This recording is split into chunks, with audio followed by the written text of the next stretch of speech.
Thanks for tuning in to the hottest talk radio show around, providing an open discussion for some of the most important social issues and trending topics today.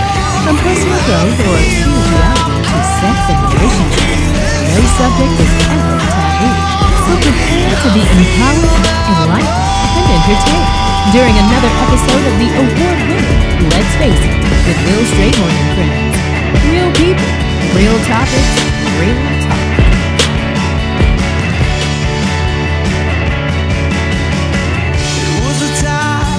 You felt grounded, but now you're standing alone. You're surrounded.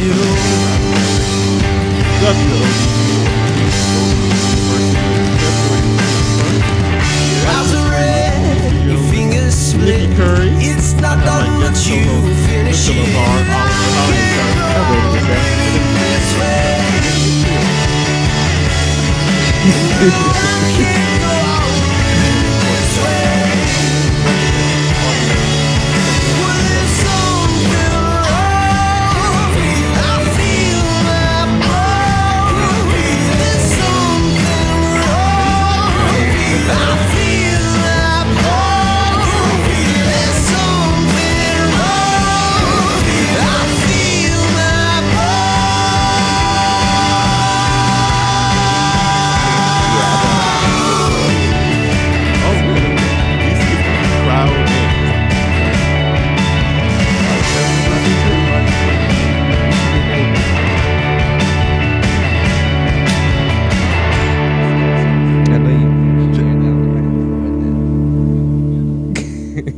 How was your week going so far?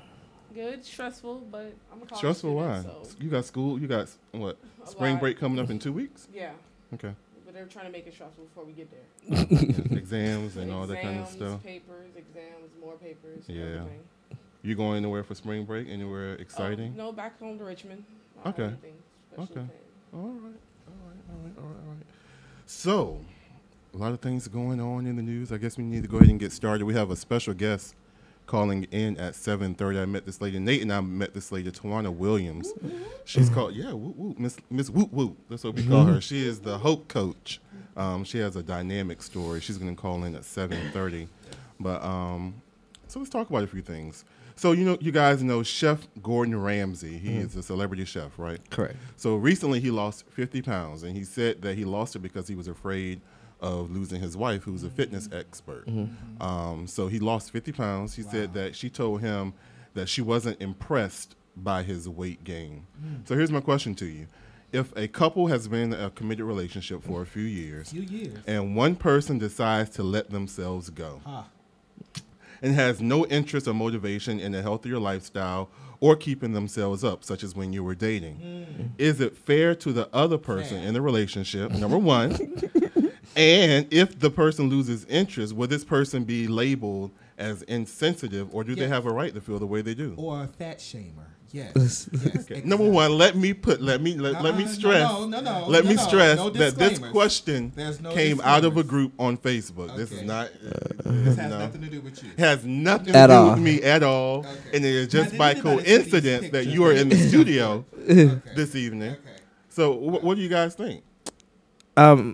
For me, it's kind of a double-edged sword because, like, if you're ready to end your relationship because somebody gained weight, that's kind of horrible. But the same way, you got to understand, you got to keep the spice in your relationship, and you have to keep working the same way. Right. Like, if you knew it was all about fitness, is that, like, then, that's kind of what you accept, so they're into fitness. And if they gain weight, it's not like, oh, I'm going to leave you for 50 pounds. I mean, but they will, though, shorty. I mean, they will, but that's just going to show the depth of your relationship, though. Exactly. But what happens is, I feel just because you've gotten bigger don't mean that your moves have changed.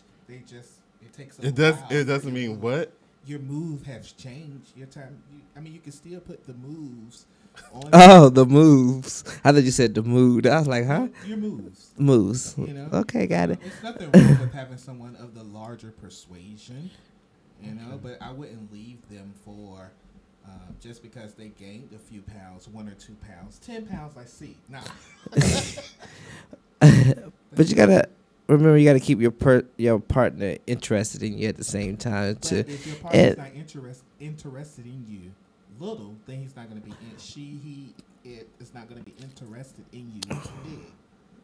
But I'm just saying, just as long as they like, that's a physical attraction, regardless. I hate when people say, "Well, I don't pay attention to looks." You pay attention to looks. It's the first you thing know what I'm that you saying, notice. and that's the first thing you notice. If for somebody to say it don't matter, that's a lie. Yeah. So it does matter. I mean, It don't matter. so Jada, what do you say as a female? What do you say? I feel like once you become in love with somebody, you're in love with them. So it doesn't matter if they gain 50 pounds or 20 pounds or they stay the same. I mean, you So still with love that them. in mind, let me interrupt you. She's in With the that in spirit. mind, does She's that young. mean that you automatically you're attracted to them regardless? Can you still be in love I with them, mean, but the Y'all attraction? are right. You can still see it. Okay, yeah, if somebody becomes really fat and whatnot. But then again, at the end of the day, Wait a minute. Fat. that's who you chose to be in love with. That's the person you chose to marry. Exactly. So Sure. if they gain a couple of pounds, who are you to say, oh my God, no, Who Correct. it's time for a divorce? correct. That's like so extreme. So Like, That is very extreme. Now, don't take But- the question But out it of context. happens. It wasn't about falling out of love. It was Right. attraction. attraction. Yeah, It was the attraction. Yeah. attraction. It happens Yeah. though. You know, I've seen this with my own eyes. Mm-hmm. People that will fall out of traction. Mm-hmm. That since that's the word they're using. Yeah. Now, Mhm. attraction Yeah. with you. Mm-hmm. You know, but you don't have to do those things. You can. I want. So what every- about But- the responsibility in keeping yourself up? Right. You hold a part of that too. Like, Exactly. Are You know what I'm saying saying? because What- you what gained part a few are pounds, you're people not keeping owning? yourself up? but my thing is, if that's not your normal, then you have to let yourself go. But it could have been something going on where you gain weight or something like that. But the thing is, like, you have to keep your partner interested in you, and it's more like everybody can Okay. say the whole fairy tale. Oh, you fall in love with my spirit and my so. Well, who Yes, says that's I'm fairy interested tale. in them as well. Say again. Who says that I'm interested in them? Are you That taking question, this personally? I don't understand this. There were no names Because- mentioned, but Oh no! you Did it seem. sound like it was a personal vendetta that I'm getting taken out on It someone? sounds like it. No. Right. I don't want you to be a bitter Betty anymore. Oh no! I'm gonna be better. And it's kind of crazy that you asked this question. 'Cause I was talking to somebody that I was interested in, Mm-hmm. and I had let myself go because I always, y'all know me for a long time. I have Yeah. always been a big person. I had lost weight when I moved, and then I came back and I got a little lazy, so I have gained weight. And so I feel like it's a struggle because you want to keep the interest of your partner. So Yeah. you know that I feel like it's a self responsibility to me to not that I have to be a certain weight, Right. but to keep them attracted to me. You know what I'm saying? Even if you gain weight, you can find ways to make that weight more attractive. You know what I'm Exactly. saying? But it's just your own personal decision. That's interesting that you said that because I've been trying. Weight for me has been a struggle as well. Constantly yo-yoing on the diet, and I had a good friend, a person who I used to date, who told me I had called because he was really not really large, but he was of a larger size, and then his body now was is just like large. perfection, and Perfection. it's perfection to me. And I called him to get some tips, and he was like, "Well, number one, if you're doing it for somebody else to That's attract the wrong attention," reason. he said, "it's not going to work." And true indeed, I never lost it until I made up the mind that I was going to lose the weight for myself because I wanted to feel good about myself. Exactly. That's when the weight now is coming off because That is the root because of I it. changed the reason for why I was doing it. So I think that's why other people who want so badly to attract people that I guess whatever, they're having issues losing weight. And I think once they refocus their mind and they try to lose the weight for themselves, they'll succeed. What do you Well, I think, thought you Nate? just said that you refocused your mind. Yeah, I'm not talking about myself. I'm a just talking about double anybody else. standard is unstable in all its ways. That's the Bible. that's word. So I just noticed. Have you like I have had when I was like maybe about 10 years ago when I was just really like over 200 and something pounds, and then I lost weight, and that was somebody that I was interested in when I was bigger, and then when I lost weight, then they became interested in me. So then you have to understand. I'm luckily I feel like I've been blessed enough that my mother taught me always to respect myself and love myself. That if somebody don't say what. are you saying if you're large, you don't respect? No. I'm just saying I'm blessed because some people do it for the wrong. Some people that are skinny don't love themselves. They're just doing it because they think that's what's gonna make people attracted to them. But you have to find. What I'm saying is that you have to find your self-worth in yourself. And if you're 300 pounds, somebody loves 300-pound people. You know what I'm saying? Exactly. Well, first You of know- all, I am not 300. I did not say you're 300. Taking it personal. Next question. Yeah. Okay. So let's move on because at 7, in a few minutes, we have our first guest calling in, and kind of started a little bit late. But Nate, we were talking the other night about Frankie and Alice, right? Yes. What was the context of what you were saying? Oh, it was so. I was watching this. Do you watch Frankie and Alice on Netflix? It's one No, of my no. favorite shows with It has Jane Fonda and I know who you talk about. But I never Lily seen it. Tomlin. Lily Tomlin. Yeah. And they were both married to 2 guys who the 2 guys end up becoming Lovers. and Jane Fonda and Lillian become roommates. Yep. And they're holding each other up. Well, the 2 guys had been having issues in their relationship where they went to a therapist, and the therapist told them that as a gay couple, maybe they should try some untraditional things to keep their relationship together, such as adding someone to the relationship, doing things, or each one go outside the relationship to bring them closer. But one of the things that I like that she stated, she said, in order to know what works for you, sometimes you have to bust your relationship wide open so that it's exposed, so that you'll know how to mend it together. What does that mean, though? Basically, she was trying to tell them that they need to fall out and figure out exactly what make them fall apart. Or just have an honest conversation. And that's exactly what it is. Yeah. But that's what she was saying that makes it work. When you're honest, when your communication is open. Yeah. So basically, is redefining norms. Exactly. What works for your relationship may not be the traditional model for relationships. So I mean, I think that's discussing like whether the relationship would be open. Discussing, what do you consider cheating? Not everybody considers the same thing cheating. But like I told you last time I was here, I like sometimes cheating can actually save a relationship. Which is why I think she said you have to bust the relationship Right. open. To expose. To expose some things that you may not know that you're insecure I about. agree with Right. that. True. Because sometimes you don't know how to communicate to the person. Exactly. And the What right. do you mean? Like, I'm not gonna say specifics, but I had a friend who went through that. Like, her and her partner, I'm both friends with them, and they went through a whole period, and someone cheated within their relationship, and now they're closer than they've ever been before. Okay. True. I've seen that happen before. Okay. I used to be that type of person that be like, oh no, somebody cheat on me, it's over with. I'm done, I'm completely done, da da da. And then it happened. And then you have to sit back and you be like, whoa. But then you How'd have to you understand handle it. No specifics. I had it a moment, but then you sit back and you reflect. Like, is this moment going to define your relationship? Yeah. You know what I'm saying? Because apparently there was a communication gap in your relationship. Why do you think cheating bother people? Why is it a bad thing? Because it's a betrayal of trust. That's why it's bothered people. Because they went behind your back and did it. So what if they would have told you they wanted to do it? Well, then you gave me the opportunity to make the decision myself to see if I want to be a part of it. So and do you had think enough you would respect for be- me. Do you think No. that... Okay. We only got to float on that question. We're not doing nothing open here. I'm just saying, would you be willing to even listen and have an honest discussion as to why they want?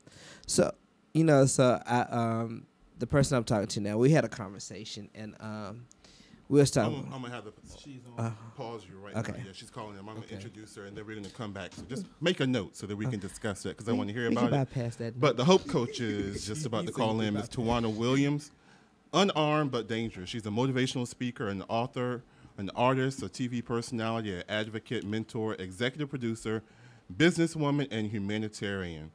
She was born without arms and impaired legs due to a drug that was given to her mother during pregnancy. She has a powerful and uplifting message for people of all walks of life. She survived the trauma of gang rape, rape by her stepfather, abortion, the miraculous birth of her daughter, and drug addiction. Her compelling story is one of triumph, perseverance and determination. So in a few minutes, she's going to call in, and we're going to talk to her about her story. Like I said, I had a chance to talk to her in D.C. Nate and I both met her, and she's so energetic and uplifting, and she's a wonderful person. So I can't wait for her to call back in. She has lived a life already. She has. She has. An extraordinary life. Mm-hmm. So you can continue. Oh, to continue this. Yeah. So we was talking about you and your friend. You and your Yeah. friend that you're currently dating. we had talked about inviting somebody, cause this was the initial beginning. Like, yeah, we invite somebody, and I was like, cause I didn't think it's gonna be nothing serious or be where we at today, and I was like, I'll look into it or whatever. So as we got to know each other and spend more time with each other, then we revisited the conversation. It's like, no, I don't want to do that again. Is it you know what I'm saying? because of it's like you want that person to yourself? I think that's what it is. Okay. I mean, it was more that. I mean, when they said it to me, cause I was just like open to it. But then when they said it to me, I was like, oh, okay, if you down for dropping it, I'm down for dropping it too.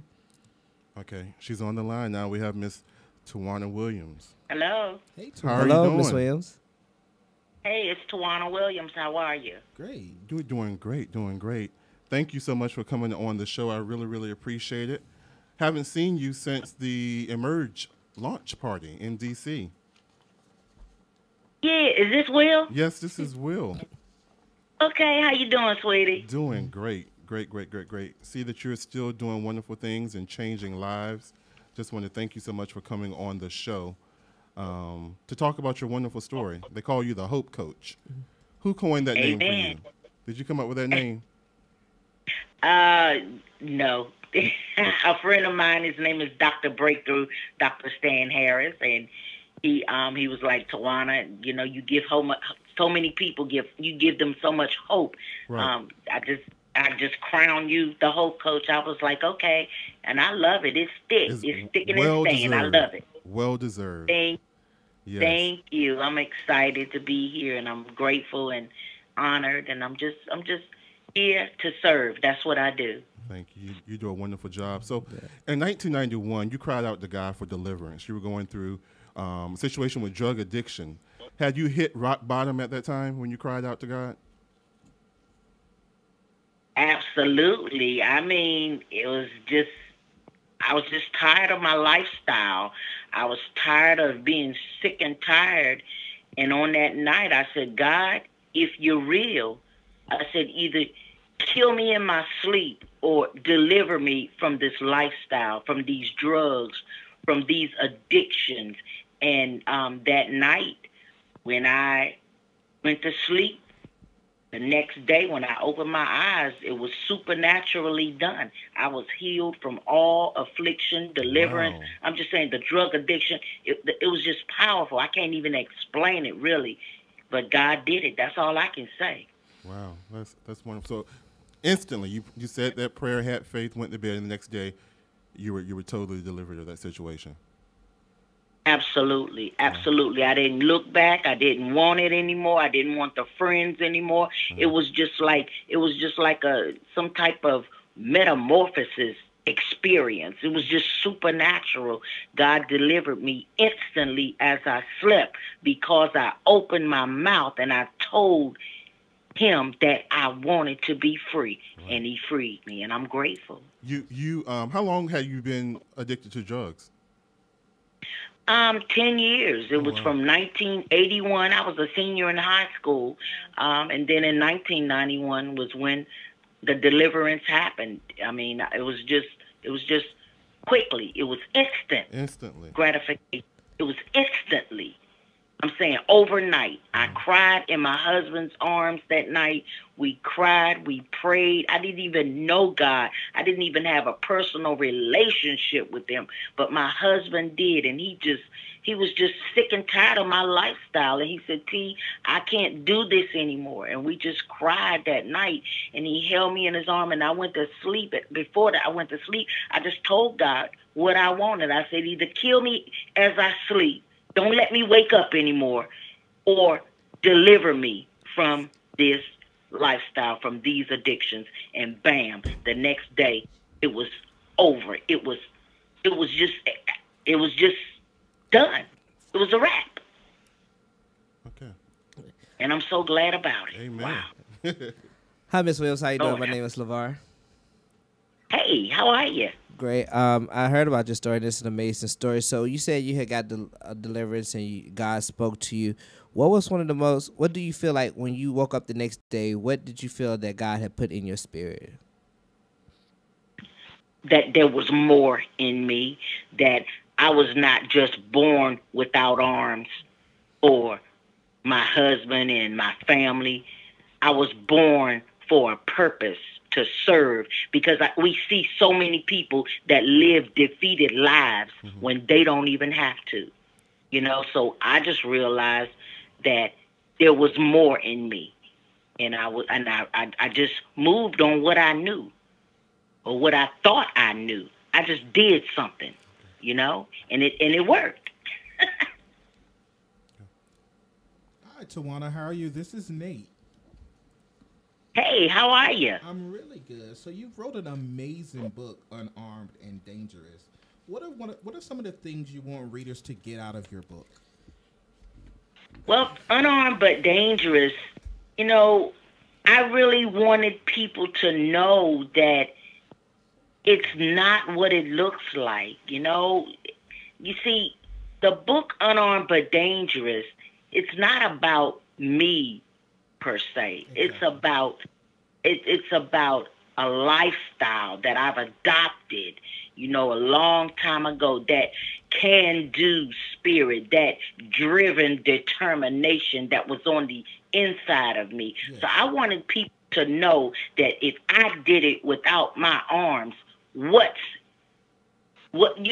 in your hands? What is it that you want to do that you haven't done? So I just really challenged people in the book so that they could take their lives to the next level in their lives, and it's working. It's really working. So I'm just grateful and honored to be a best-selling author, because that thing is powerful. It's just pushing people into their greatness, one person at a time. The book is really going places that I have not put my foot, like overseas. I've never been overseas, but the book has, so I'm just grateful.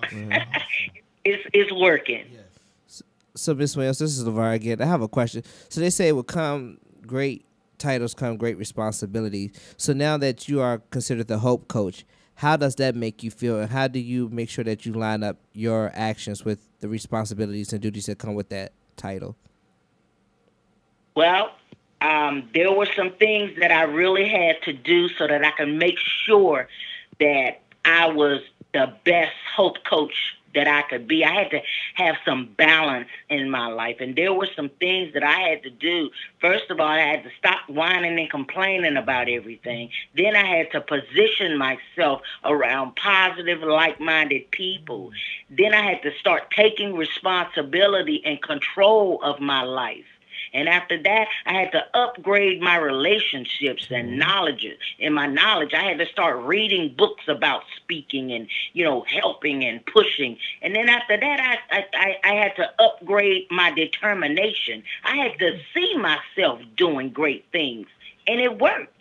That's why I'm the Hope Coach. I'm just saying, we've been doing this now. We've been traveling this country now for almost 22 years. August will be 22 years, and 9.5 of those years we did it for free. So, we're not tired. We can rest when we're in our graves. And when I say we, I'm talking about my husband, Toby, and I. He is so awesome. He's such a leader and an awesome man of God, and he's just I'm just saying, you got to meet Toby. He's just the bomb. Good God. Yeah, but we just had to get balance and get it together, Right. and just make people see themselves for who they really are, and that's what I'm doing. Okay. All right. Hello, Miss Williams. This is Jada speaking. So, Hey, how are you? Hello, how are you doing? So there are a lot I'm of great. youths with disabilities and whatnot. What are some of the things or some advice that you would give to them so that they can keep on going and have a successful life? Well, it all starts in the mind. So I would say changing their mindsets. Their thinking must change. to the yes things, to the I can things. And then changing the company that they keep is so important. The circle of friends, the people that we hang around, that's so important. My mentor, Les Brown, told me a long time ago, he said, Tawana Williams, if you are the richest and the smartest one in your circle, you need a new circle. So I had to heed to that thing, and it worked. I mean, I'm just saying, it's so powerful. And after that, I had to see myself. I had to change the way I saw myself and see myself great. I had to see myself big. I had to see myself thebomb.com. I started talking to myself, talking to the mirror and kissing myself in the mirror, saying, you know what I'm saying? I had to start affirming myself because, everything starts in the mind. And if you ain't putting it out of your mouth, how is it going to help? How is it going to work? So I had to start talking to myself and just changing the way I saw myself. That's how I did it. That's why I'm unarmed but dangerous. And then after that, like I said, I had to get me a mentor. I had to find somebody that was going to tell me what I needed to hear, not what I wanted to hear. And all of us, we need those things. We need those tips to be successful and go to the next levels in our lives. Absolutely. Right. But Tawana, let me ask you this. So you got to this strong state of being by, like you said, examining yourself and having to basically look yourself in the mirror to build that esteem. But growing up when you were a child, because you were born with the disability, did you have that support system as a child going through grade school, or what were your challenges back then? Yes, I did have support at home. My family, my home setting was awesome. My family, they were great. But, outside of the house, it was challenging. It was hard for me as a child. I was picked on, laughed at, talked about, teased, mistreated, ridiculed.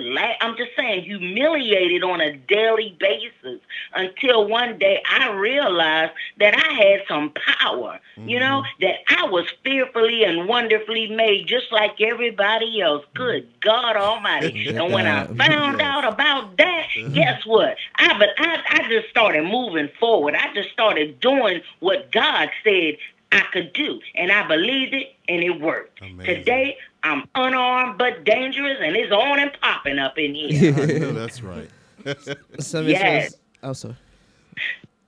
Miss Williams, this is Lamar again. So I understand, like, every time you move to new level of greatness or achievements in your life, you must protect your space, protect your energy for it to flourish. How do you protect your space so you continue to succeed? How do I protect my space? I mean, my circle is so small.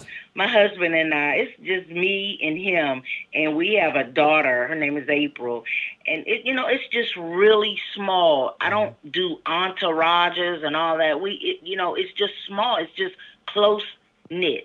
I just keep it small, if that makes sense. Yes, ma'am.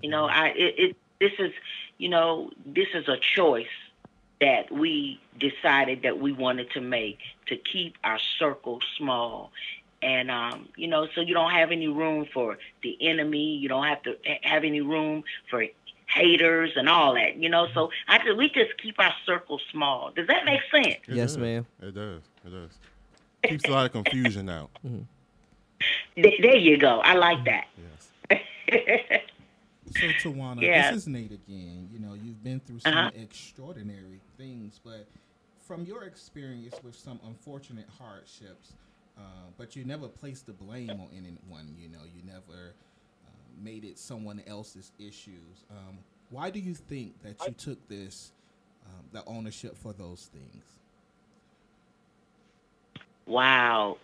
Because I had a Grandma Rogers that told me when I was 4.5 years old, she looked at me in the eyes and she said, T, you must not have needed arms because God didn't give them to you. Mm-hmm. She said nothing's missing. She said nothing's missing. If you don't have it, then you don't need it. And words like that resonated throughout my life, that pushed me, that let me know that you can do this. I don't care what somebody else told you.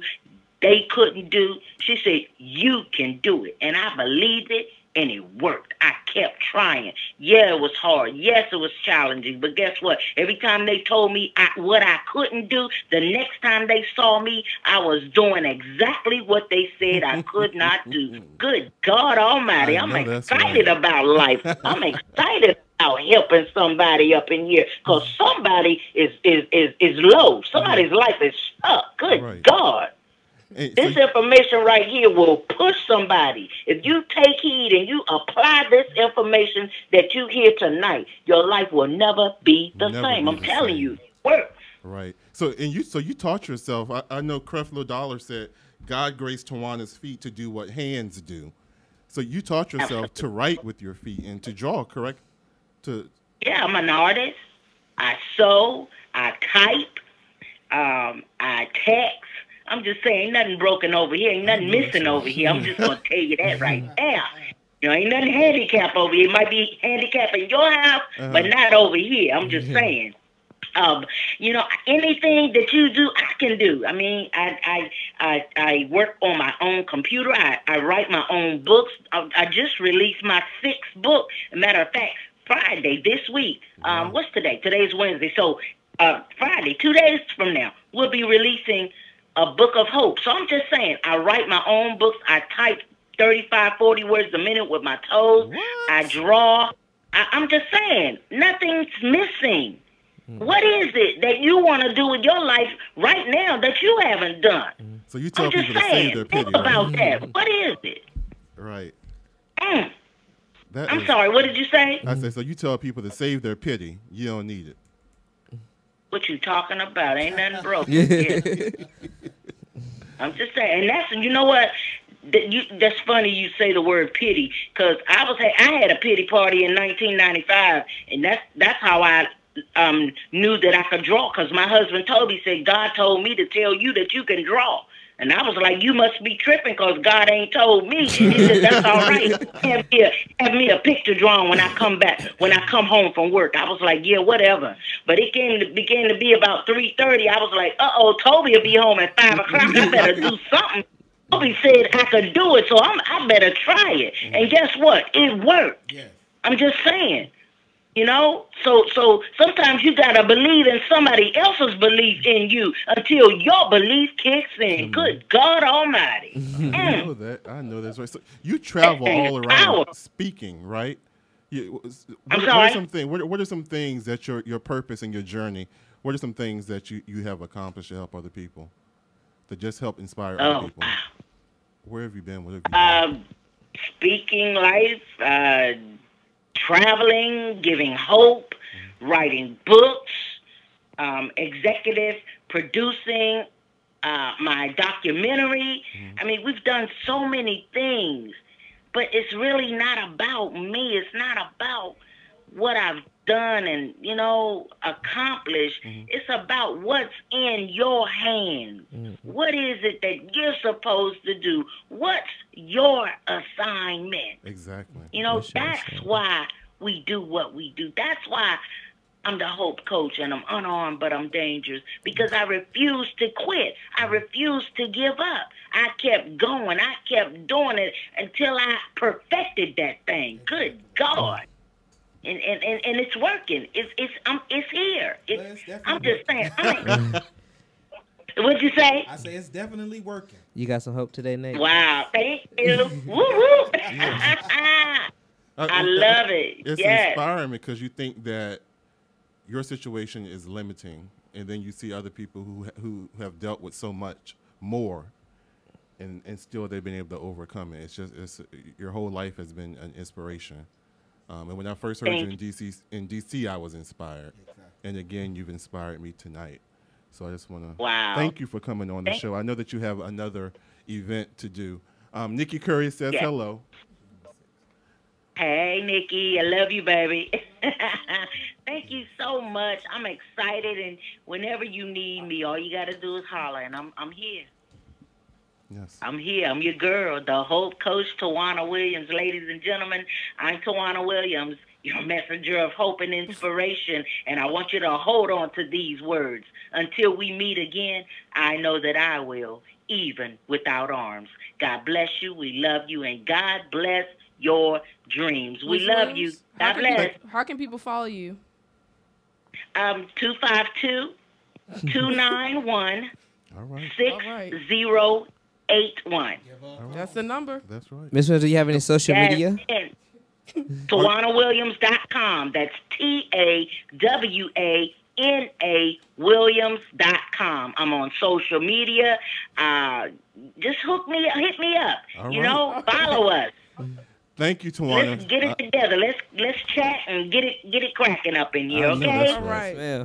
Thank One you more so time much. before you All go, right, Tawana, tell them whoop whoop. Woo, woo, woo, woo. Yes. Thank Have you, a good guys. night. Thank you. All right. All right. All right. She is such an inspiration. Getting all our hearts burned. Yes. Yes. Did Yes. you yes, learn yes. something? I did. What did you learn? I got so much hope today because you know what? She's unarmed and dangerous. Right. Unarmed and dangerous. But I said that I am large and dangerous. All Right. right. Your I'm spirit. dangerous, Will. Dangerous. Look. What you will not do. Ain't nobody said nothing. But you know what? I digress. Whatever. Okay. So did anybody see Black Panther? I Oh did. my God, yes, I love did. that You movie. seen Oh it? my You God. saw And if it? you I have haven't Nate, seen it yet. bye Nate, get Have you off, seen it? get Oh off. my You God. saw it. You You have saw it. to We saw it see it. together. I gotta say Silly. that I'm about is. to go and see it again. Me too. Yeah. So I guess I should just skip the first part. Did you like the movie? Now the first few minutes I did not like. I thought I wasn't gonna like the movie because it was kind of boring. It didn't get interesting to me until like maybe. See, that's You for had the see Marvel fans because 10 it showed minutes. How he got to how there. he got to that point. Right. See, if you would have saw the Captain America movie, it showed He had to pick up him at the and his end. father. That is So weird you know, that everybody that explained the movie, that's the first movie that they think about. is yes. Captain America. Oh my No, no, God. no. And that Oh, was it's a good similar? movie But too. because you have to But go. most Marvel movies show you. Yeah, they tie together. Yeah, they tie together. Like at the end of that movie, they picked up right Yes, where they they did. left off at, and they explained to him why he had to become the Black Panther. Exactly, and I knew it was coming. See, I knew see, it you was about to coming. say you don't even like it, didn't even know that. No, I mean I knew it was the coming. first action scene. I was hooked. It was just But- I was just like, what's going on? And look, I have to be honest. Like everybody was hyping it up. I didn't think that was gonna flop, but I was scared that it was gonna be like not up to everybody's expectations because I didn't want to go into it saying like it was gonna be amazing because everybody was like, oh my God, but it was really good. It like went past my expectations. It was a great movie. What do you think about the cast? Do you think everybody? Everybody was amazing. Amazing. It was like, cause you could tell when somebody put a story together and they threw it together. They don't care. It's about money, but you could tell everybody really understood that this. Even for the Black cast, they understood what this was doing for the culture. Yeah. You know what I'm Yes. saying? So I felt like they took But much one of the responsibility. things that I love is when they use the women as the warriors. Yeah. Correct. Oh my And God. it just reminded me of how in the African American community, the woman is the strongest force True. of our community, and I just Oh, that's a thought good that observation. was- Yeah. I just thought that was That because Yeah. at first I kept saying, "Are the women going to fight?" Yes, and they fought. And they fought. And they fought. But that And movie had defeated. a lot of subliminal messages in there Yeah. if you didn't catch it. Like, because most movies, because I was having this debate with somebody on Facebook because he was like, he didn't understand why everybody was getting so hyped. And it's not like, it was not a Black Panther as in, I am Black Panther, you know, my race is superior. But it was Black Panther as I'm uplifting my culture. Yeah. Yeah. And that's what people kept getting confused about. Like when people like, I don't know why people getting dressed up like that. It was a celebration for the culture because Exactly. finally we have a movie where there's Black people that are not drug dealers. You don't have to be a felon. You know what I'm saying? You don't have to be. You don't You have to be can a be rapper. smart. Just You know what I'm be saying? you. And it shows for your thing is Black Panther is great for every little boy, but this movie is a strong movie for little girls too. Everyone. It show you that It's you all can them be as strong, queens. you carry Their yourself in a natural state. queen manner, and you can be intelligent, and you don't have to be in a video or get butt implants Exactly. and degrade yourself. You can be a smart scientist and stuff like that. Yeah. Yeah. Exactly. That's a good Now, point. one of the things that, because y'all know I'm real deep and all, but one of the things that I got when he came back to life, I'm about to shout. Give me a second. But one of the things that I got from it when he came back to life, when they saw him in the snow, and they were excited to see that he wasn't dead, but he was asleep. And I just said, that's because black folk are resilient. Oh, somebody put your hands and tell God, thank you. We want to hear about your reactions and your thoughts for the show. So if you want to give us a call at 757-683-4405, we would love to hear what you thought about the movie. Was there anything that you particularly like, a favorite part of the movie? Was yours the snow? I love the whole movie. Yeah. Because movie was everything great. had subliminal messages. The whole movie. The whole movie? And then, especially at the end, I was explaining this to someone. Like, at the end, when the little boys was playing basketball, and there's that one little boy, he could not play basketball. And you could, and it's just in the mindset that when you're a young black person that, you know, playing sports is your only way out the hood. But he could not play basketball. He could not get it. But when the spaceship came down, and he saw that spaceship, and it intrigued him, and I was like, okay, somebody should catch this. If I hope I'm not looking too deep in this movie, because I'm like, just that you weren't there, so how you catch it? We didn't see the ending after the He's credits. talking about that. He's not talking about that part. He's talking about the very end. The very end. After the credits. And I'm not talking about well, that's the Marvel stuff right yeah. there. But what I'm saying, like, those subliminal messages right there that people didn't understand. Even the script, like, there was, like, some strategic stuff, like, when Michael B. Jordan was about to die, and he was talking about building a wall and stuff. It was just an amazing movie. And then when, like, people was, like, understanding when his death scene, like, people like, why y'all repeating this quote? But you have to understand that in the mindset of African people, they rather had died than being in bondage. Yes. And death was freeing themselves. Yes. Not because they were sad or they were suicidal, but it was like, I'd rather die than be in bondage in all my life. Yeah. Exactly. That was awesome. This movie has so much, and I'm about to go see it again because it was in. I want to go see it again. And the costume designer is Oh a black my God. woman. Yeah. And she was extraordinary. I think her name was Ruth. And her first thing that she ever did was she got to have it for Spike Lee. Mhm. Right. She had just got out of college. Well, she went to. She had just got out of as an intern, and she wanted to move to LA. So she moved to LA, and she was chosen. Well, I think it was one of those things where you don't know who you're designing for until they say, "Oh, it's for a movie." And she did the Spike Lee, but she did a lot of iconic movies like Malcolm X and Selma. And she got the job of all jobs, right? Right. Yeah. That was awesome. And she made me want to go get one of them blankets that the generals wrapped in. I even Googled it to find one, and I got it. I'm about to go get it on Amazon. If anybody want to do a GoFundMe. Is it expensive? No, it's only $129, but it looks really nice. It's going to look really nice in my living room. Right. I'll send y'all the link for you to get one. Well, I forgot the guy. Who's the guy? I can't even pronounce his name that produced the movie or directed it. Oh. I know he was 31. Yeah, he's 31. I can't. But Ava DuVernay, she was the first thought to produce the movie. However, she said that she was talking to him and it just didn't feel right. She said that it wasn't going to be a Ava DuVernay movie. It was going to be a Marvel movie, and she wanted her own input. So she passed on it. His name was Ryan Coogler. Okay. And so far, I think it's made over $400 million. Yeah. And it hasn't even been out a week yet. Because a lot of people forget he has done a lot of work previously. And like some of the movies that you would not have known he was a director until like this was.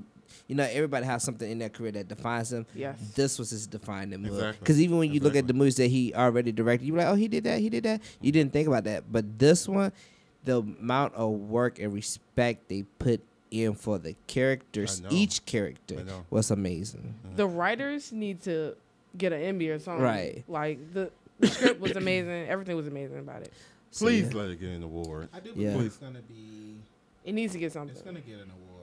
I don't think it's going to Oscar. That's the way I was talking to somebody. It's not going to get an Oscar. It's not. It's not, but it would be great if it did. You can see the costume. I can see the costumes getting an Oscar.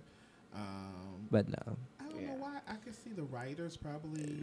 The writers need to be notified or something. So none of the major categories. They all did a great job, and I could see them getting them. But I don't think that as you look at like if you watch Oscars and stuff like that, they probably won't feel like it.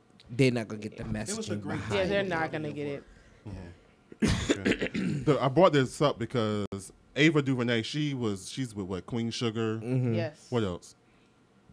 She did for did she do for Color Girls? No, she did something so. else. Yeah, that's But Ohio she's done great work herself. Yeah. If this She had did. been her project, Selma, she like did you said, Selma. it She's could've doing another been Disney movie a that's coming defining out. moment for her, but she passed on it. So my question to you is, have you ever passed on the opportunity, or perhaps somebody who wanted to chat you or whatever, and you said no, and then you look back and you're like, well, I missed out. Maybe I should have taken that opportunity. Have you ever done that? I don't think I have. You haven't? You gotta. I think sometimes you gotta understand in your life if you're ready for that moment. Because my thing is, if you in that point in life, if you're not ready for that, but you assume the responsibilities for that, you can mess it up and make things more worse. But then So sometimes you can also talk yourself out of things that are good for you. I've done that a lot. You thinking that you're not ready for it. True. When indeed, get that out of. but you just gotta understand, because it's a difference between understanding your. It's not your worth, but where you at in life. Yeah. Not saying that you're not worth it. It's just, can you handle it At that point. You know what I'm saying? And that's a whole different thing about. So are you a person who believes things happen when they're supposed to happen? I think God put you in a moment in life where you are ready for handling that, and know that you're gonna do is due diligence for it. I don't know why I have a problem with that thought. I know. I have passed To me, stuff that you what? I should have taken. Such as like singing at, because he needs to sing at somebody's. Yeah, Right. but And I no. think what I think it is, and I'm going to say it on air, I think he is lacking the confidence. No, I don't see that's- confidence But I as an don't issue think for it's in him. his voice. I don't think it's in his I voice. don't lack confidence. I don't think it's in his just voice at all. not what I think he's not totally confident in himself. I think once he gets, No, Yes, it is. Confident. I don't have a problem with confidence, but I think that I have passed up for reasons on job opportunities, but I don't think I've ever missed out on no date. I don't. Oh, we're back to dates now. I haven't missed out, but I have gave up some job opportunities that I do now wish that I had have taken then, that I feel like I can't even get now. But I don't know as far as singing, because you know what my thing is with singing? I'm taking everything to church. You hear me? Like, what's the girl named Tanya Blunt? She said, "This voice is for church. This for church." So but it's the sound that people like. So, but I just Do you think it's just something you like to do, or is it just really? Because you know, some people got to understand the difference between a singing is hobby, passion of mine. a It's passion. It drives me. It drives you. It So why don't you do excites me. it I do it every Sunday morning. every Sunday Come morning? Okay. catch me at New Genesis Baptist Church. so you don't want to do it. I don't know if I don't want to do it professionally. I was talking about that. I do want to do a project this year of some sort where I don't care if I just put out 3 songs. I do want to do a project, and I've been actually discussing that with a couple of people. But I just don't know if I could do it in different arenas. You know, What do you mean? Nick has given me a lot of platforms that have turned out marvelous, but I think it's going to happen. I know you can do it. But do you think that, like, do he has to be professional to now I'm stuttering, to fulfill his calling? You know what I'm saying? Because like sometimes you can minister from your back door, and you don't have to minister from. And that. I've seen a lot of people who need to minister from their back door. Then I've seen people who have a talent people need to see it. And I think it was designed to be heard. And I've seen how people react when they hear his voice. No. And I don't think it needs to be I believe confined my to- sister is on live. Is my sister on live? If my sister is on live, please, Janetta, give the number again, William. 757-683-4405. If she's on- 757-683-4405. If she's on YouTube, tell her to go to WODU Oh yeah, or she Live. could go to Yes, go to YouTube, the YouTube. WODU Live. Yeah. But Yeah. I think my sister is on the live that's on Now, my page. speaking about singing, Fergie sang the national anthem. We're gonna take a moment of silence for Fergie. Hepalo. She's one of those people. She's one of those back. What was I saying? No, because Fergie can sing. She can sing. She really I'm can a sing. fan. Well, I don't You know know what what I'm happened that night. I think she well, she just said that she was trying to do something different. different, right? Okay. Sounded like she tried to And she make it a little apologized. jazz. Yeah. I don't know what she Yeah. tried to do. Someone did. I think I can't remember his name. I know it's like Carl EJM. Lewis. Yeah. Is that who? He Carl did, Lewis. Carl Lewis. I looked it up after. He put some music to it that I wanted to say, well, Fergie, if you would have did this rendition, Oh no! And it You talking sounded about good? something else? it sounded Were her amazing. vocals? It was her vocals, but he added. Oh, a you whole talking about? instrumental. Yeah. I was reading on that too. I mean, backup behind it. So what was the issue? Was she off key? Was No, she's just trying to do a jazz. She Yeah. if you read the because she submitted an apology Yeah. after she wanted to do something different. Fergie is not one of those people that you're known to sing ballads, so that is a hard song to sing is as a it pretty is hard anyway. So Fergie is not being a ballad girl, and then you want her to sing a ballad, but she knew she couldn't sing a ballad, so I think that's why she tried to go with the tried to do jazz something route different. Well, because she was. Why not just say no? I mean, I guess the check was too Well, good. Should have passed up It's on her her. favorite. It was her favorite team, Mhm. and they asked her to do it. So I guess No. But you're right. I mean, it's a Maybe one, she people should've don't just did it realize straight how through. challenging Yeah. that song is. That song is a challenge. People are not forgiving. You start out in the She's wrong gonna have to key. go away for a while. She's gonna have to No, come she's back with one not. hit I song. mean, she need to come.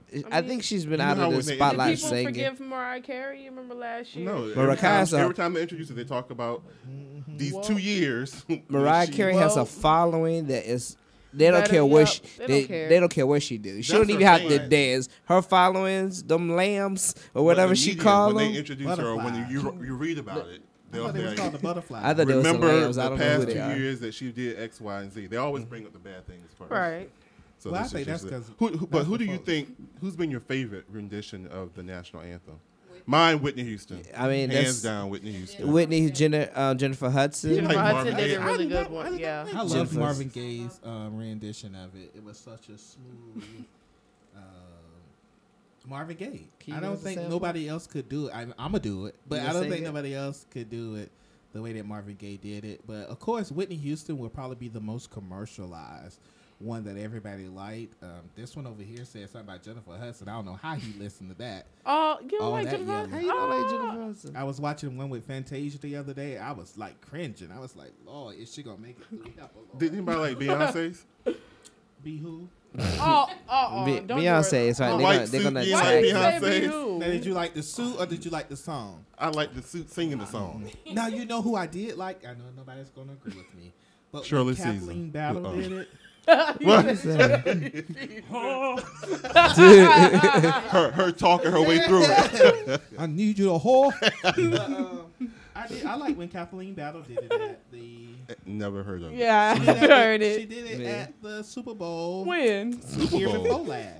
The year before last. Yes, I remember- Kathleen. not Kathleen Battle. Oh, I was gonna say. What's her name? Renee Fleming.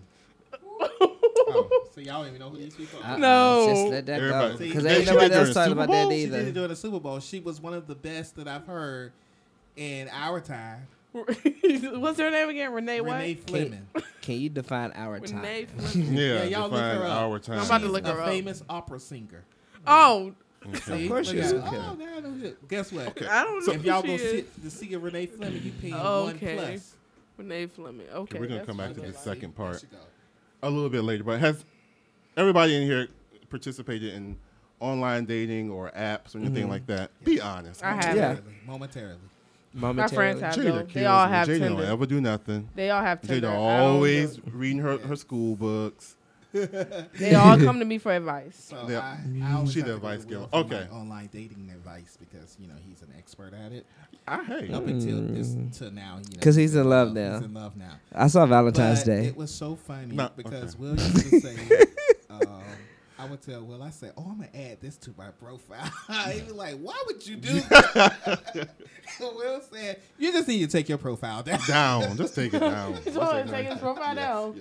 Yeah. I need to proofread his stuff. Because I'm like, why would you put that in your Exactly. profile? But anyway. Oh, your so Plenty of Fish profile? I ain't got no plenty of Okay. then I had to go through an orientation what each profile does because he's on this app looking for this. I say, you don't go on this app. Look for that. Yeah. Yeah. But anyway, okay, so I want to talk to you about the dangers, some things that have happened because I ran across there was a 15-year-old girl in Delaware, a teenager, who was stabbed 80 times, set on fire after meeting this guy on Facebook. And I shared the picture in the group. I don't know if you guys saw it. Yeah, I saw But that. the picture, I mean, the knife was, when they found it, it was stuck in her throat. Did she die? I mean, Set on fire, let me stabbed tell you, 50 God can times. do Oh, well, you right. Oh, He my didn't do it. God. He didn't do it. I was about to say, God did it again. But no. 15 years old. Wow. 15 years That's so old. sad. Why was she on a dating site? Oh, Hormones running rampant. you know how many teenage you get a phone, that's it. And You then be surprised. That's It's last month. I've learned people would turn anything into a hookup, like Instagram and like they Instagram, Snapchat. Like everybody, Well, how about this? How You about don't this? She met him on Facebook. Snapchat is basically a dating app in itself. right? Snapchat? You'd be Snapchat? I've never done surprised. Snapchat. Candace, oh You be my sur- goodness, Snapchat. You can do Right. anything on Snapchat. I love the Lord. Instagram. Don't open up my Snapchat. Oh Lord God. Jesus! Do anything on Snapchat. Not But even you'd on be it. surprised, like, and that's when people say the thirst is real. Like It's the real. thirst is real. They put anything on their story. Mm-mm. Everything on And their then story. the inbox, how you doing? It's not saying I've been there, but I'm just saying, like, I've seen it. Like, That's funny that you It's said so that. funny. Somebody said on the other day, they said, I would give $500 to any one of my followers that haven't been in my DM. hello? So I got my $500. Okay. Did you get your? So, and then last month, there was a 22-year-old guy in D.C. who was found dead after he was seen leaving a date with a girl that he met on Plenty of Fish. And then this woman killed this guy that she met on Plenty of Fish. So that's kind of a site you probably don't want to go on. Someone in New Orleans Uh-huh. went on a date and the guy asked for a ride and he stole her car and killed her. Right. She had like an Escalade, but they said it was somebody she knew. Mm-hmm. She had like an Escalade truck and he stole the truck and killed her. I think people don't understand the dangers. They just think that, you know, this on these apps and stuff, like it's just a one-time thing. You got to understand that's because I used to say I can't believe catfish is still on to this day. Like, who is getting catfish oh my God, about nowadays? Catfish, my roommate, well, not my roommate, one of my suite mates and whatnot, like they went to high school with someone who was actually on the site and they got catfish. I just don't understand. In Like, Hampton. you have to be careful. I think I saw the episode too. Yeah. Yeah. And he had a whole Yeah, fiance he had a in there. whole fiance, yeah, Right. that was that that was was in one of their Hampton. friends. 'Cause I was at- Like, I was like, why are we watching this episode of Catfish? They was like, oh my God, that's one of my my old classmates. I was You like, okay, never know who watching you Catfish. meet online nowadays, because they'll sell you a whole different product than what you get in front of you. Issue with catfish. You use someone else's picture, you use someone else's information, but you show up. Well, not everybody shows up. Some people Not collect everybody show up. pictures. Oh, okay. That So con- that's my thing. converse. So what you gonna do when you show up? Because this Some people be this is their plotting against logic. people. So they just like, oh, hi, you thought you was talking to somebody else, but you're talking to me. Right. Trying to like hurt their feelings and whatnot. And then It's some just people all think that wrong. because it's a connection, y'all been talking for so long that you don't know you'll overlook the looks, but you Oh, know, I'm not no, that's overlooking not how. it. You lied in the beginning, so how can I trust you anymore? That's crazy. But that's why I don't do dating apps. If you don't catch me out in public, you can't catch me. Well, that's my new theory now. I can't do a date one because I'm trifling too, and I'm mean. And Yes, I'm hateful, trifling. So I can't do too much now because I can't tolerate a lot. Yeah. So Okay, but I wanted to get to this part on this right here before Get our to next it, guest Wendy. calls Get to in. But okay, so this is I have posted a picture of this guy's profile, and I'm sure he was just spreading hate. I know nobody read, but then again, some people don't even. They look at the pictures if they're enticing. People don't even read profiles. But this person had left a profile in this group, and he said, "I want to sleep with you. I don't mean have sex. I mean sleep together under my blankets with my hand on your chest and your arm around me." All caps, he put, "No talking, just the muffled cries that you slowly let seep away from your blood-gurgling mouth as I slit your throat and sacrifice your worthless life to the dark Lord." What? People are crazy. Like, you be surprised. Like, I feel like. But the pictures that Jesus, he put are very coming back. enticing, so people who don't read it and just hit, you know, if it was for a hookup site. So people looking for sex hookups, but you know. It's So he's basically saying He that wanna he's kill him. promoting Yeah. killing. right. From when I read that when you sent it to me, I was like, oh, so this is just a homophobic guy. Yeah. Because the app that I don't know if anybody knows what Jack is, but Jack, yeah. He created that profile because he's homophobic. Yeah. And it's just, you'd be surprised at how much, and it's not even hate for everybody else. It's just how much self-hatred people have, and they spill over to they want to hurt others. You know, like, because I never understood how could a straight man be upset about two gay men being together. Because in my mindset, that's more women for you, you know? Hello. Yeah. But you know what? Our next guest, I think this is her trying to call in. It is. I do not know how to pronounce her name. Is Poteat? Okay, so it's Wendy Poteat Spicier. She is a motivational speaker, a grassroots community organizer, and a certified life coach. Her first book, Own Your Truth, Living Life According to Your Own Truth and Your Own Terms, is about finding yourself through the difficulties that life may throw your way, embracing the voice that is uniquely yours, and using it to make an indelible mark on this world. So she's going to call in and share some information. We've had some really inspirational guests. Isn't that a wonderful word? Indelible? I like that. You gonna use that? You're going to use that? You're going to add that? I'm gonna put that on my resume. Indelible. Indelible. Make sure you use it right, shorty. Look it up. Don't be calling me. Are you gonna write my resume? You owe me right. Whew. My Lord. It's gonna be so scripture read, and they're gonna think you're a preacher's job. I gotta tell you about this time I almost became my first husband, but we'll talk about that later. Lord. So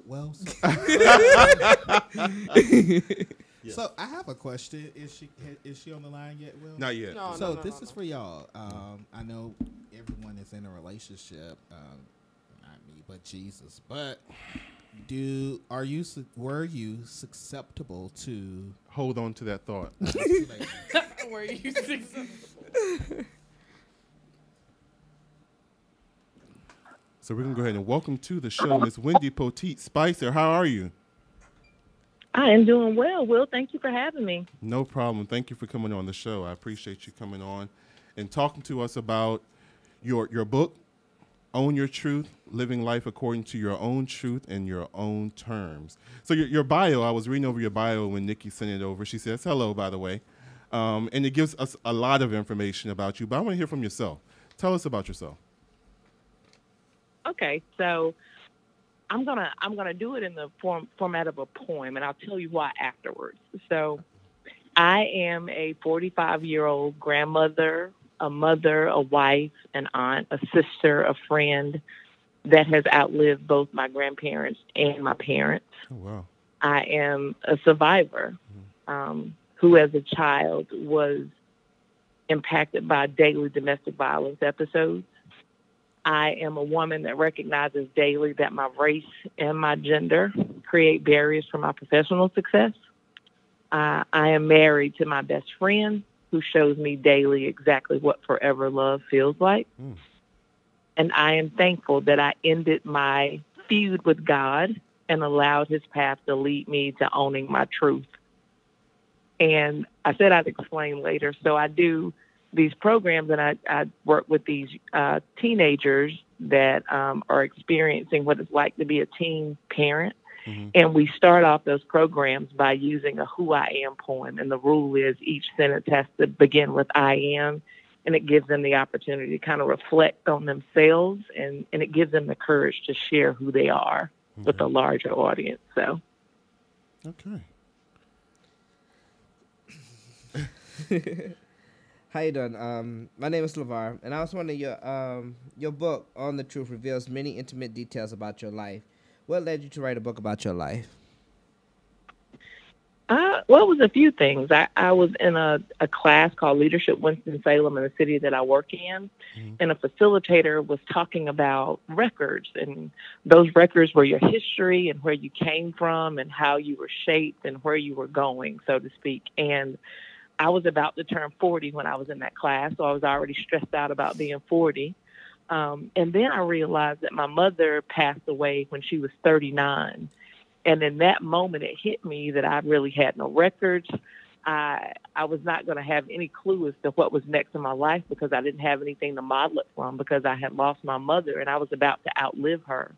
And in that moment, I realized I hadn't really dealt with the pain of my past. Like, I put up a great facade of being this successful businesswoman, but I still had things from my past that I had not dealt with. So I wrote the book to give people a voice who oftentimes live their lives feeling like they have no voice.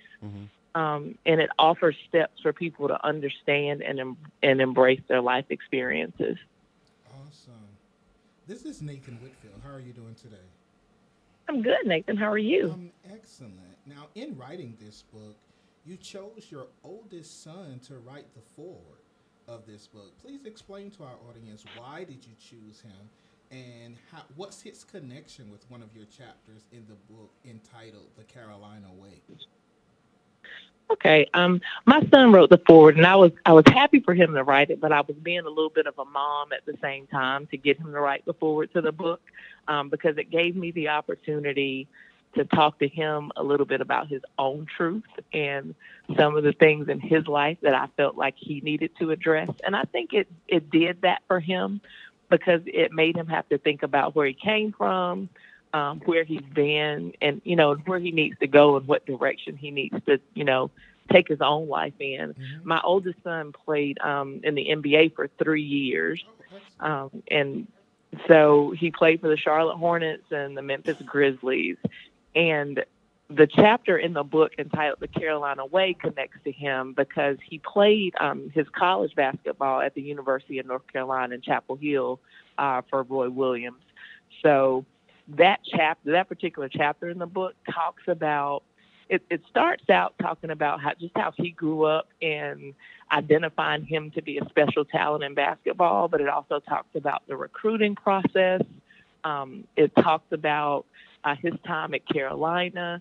He got into some trouble while he was in Carolina. He was actually dismissed from school. So it talks about going through an NCAA investigation, which I could probably write a whole nother book about. But it connects into parenting and my experience with sports. And that's the connection for him to that chapter in the book. But that chapter in that book also really ties into the Carolina Way, which is, being a part of a larger family and how you support unconditionally the people that are part of that family. So that particular chapter is fun because I've never talked to anyone about my experiences that took place in what I call the summer of PJ in 2013. Hello, Miss Wendy. This is Jada speaking. So there's another chapter. Hello, how are you doing? There's another chapter. I'm doing well. There's another chapter in your book entitled The Time Has Come. Can you speak about what that means to you and how that particular chapter turns to the trajectory of your book towards the positive? Absolutely. So in that particular chapter in the book, it pivots a little bit towards the positive. That chapter talks about when I finally took my life back and decided that me being mad at God and having a feud with God not only just didn't really make sense, but it didn't align with my values, my upbringing, my foundation. That particular chapter in the book really is when I rediscovered my relationship with God. And it's also when I realized that my faith in God was much stronger than I ever knew it was. Awesome. Right. Hi, Wendy. This is Will again. So I have a question. It's not really on my script, but so your book entitled "Own Your Truth: Living Life According to Your Own Truth and Your Own Terms." My whole 2018, basically, I devoted to wanting to own my own truth, to live a more authentic life. And I personally have been in counseling ever since the beginning of January, and it's helping deal with, like you said, dealing with my past and issues like that. My question for you, though, is why do you think so many people struggle with owning or living their truth? I think a lot of it is really self-reflective. It's really difficult to tell your personal story because oftentimes our personal stories are messy. Oftentimes it reveals things about ourselves that we don't really want people to know. But, was something that I battled with writing this book.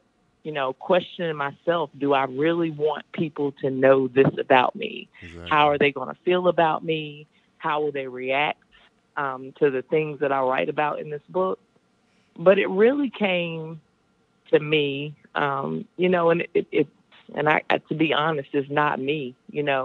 If I had it to do my way, I probably would have kept some of my, kept my business to myself. But someone said to me, your life has to be about something bigger than struggle. And your struggle has to empower someone. Who is it going to empower? So I think a lot of people are struggling with not being able to reconcile. If you've been a quote unquote bad person, how do you reconcile that and move forward? And that's one of the reasons why I wrote the book. And I have some steps in my book that talk about, what is it that you can do to kind of get out of that state of stuck, and how can you move forward? And, one of the things in the book that I talk about and how to own your truth is you have to say out loud to yourself or to somebody else, all the things that you've done in your life to yourself or to other people that was destructive. You have to say out loud that you're sorry. And I think a lot of people have a hard time doing that. But once you get to the point where you can do that and really be authentic about who you are and what it is that you believe in and the way that you want to live your life, everything else becomes easy from that point. It's easy to tell the truth when you're not worried about what people have to say about it. And I think that's the main struggle, especially for me in owning mine, is, do people have a certain image of who I am, and will that change, and will I suffer from, whatever perceptions they gain from me, from speaking my truth? So when you wrote your book, Absolutely. you said in the process you were concerned if you wanted to release all the information. In the end, was it cathartic for you that you released the book? Absolutely. Very cathartic for me to just write it down and have it all out there. I speak to leadership groups and young leadership groups a lot. And it's kind of fun to sit down in front of a group and they see this image of what they believe is who you are. Exactly. And you can say to them, if you're smoking marijuana, it's not good for you. And these kids look at you and they're like, what do you know about smoking marijuana? And I've told children before, I have smoked more marijuana than you have probably ever seen or thought about smoking. And that is surprising when people typically judge a book by its cover, right? So it's very surprising and stunning to folks for you to be authentic and real about your experiences. And that connection allows people to really be truthful about themselves in a way that they wouldn't be when they have their guard up. Exactly. Thank you. Miss Wendy, how you doing? This is LeVar again. I have a two-part question for you. Okay. After writing this book, how do you define your truth now? And then once you realize what your true purpose was, how did it affect the circle of friends that you had and that you have today? How do I define my truth now, and how did it impact my circle? That's a good one. So my truth now, I think people sometimes misconstrue that when you write a book and you're doing press releases and you're doing these speaking gigs on radio shows like this, that you have it all together and that your truth is perfect and there is nothing wrong in your life. And that is so not the case. I still mess up. I still have things that challenge me. Back in my day, I used to curse like a sailor, and sometimes I still catch myself letting a few words fly, but I am a work in progress, and I accept that I'm a work in progress, and I let people know that I'm a work in progress. So my truth now is really about honesty. One of the hardest things for people to do is to tell the truth, and it's really hard, and I learned. My son's coach at Carolina, Roy Williams, once said to me as we were having a conversation, I can't even remember what we were talking about, but he said to me, if you always tell the truth, you don't have to remember what you said. Right.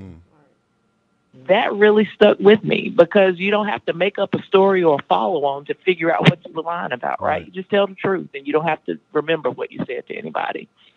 How has that impacted my circle of friends? I've seen my circle of friends decrease because it became very apparent as I started to write my story. Some people were worried that I was going to reveal some of their truth in writing this book. Some people were also not happy to see me progress or level up, as they say.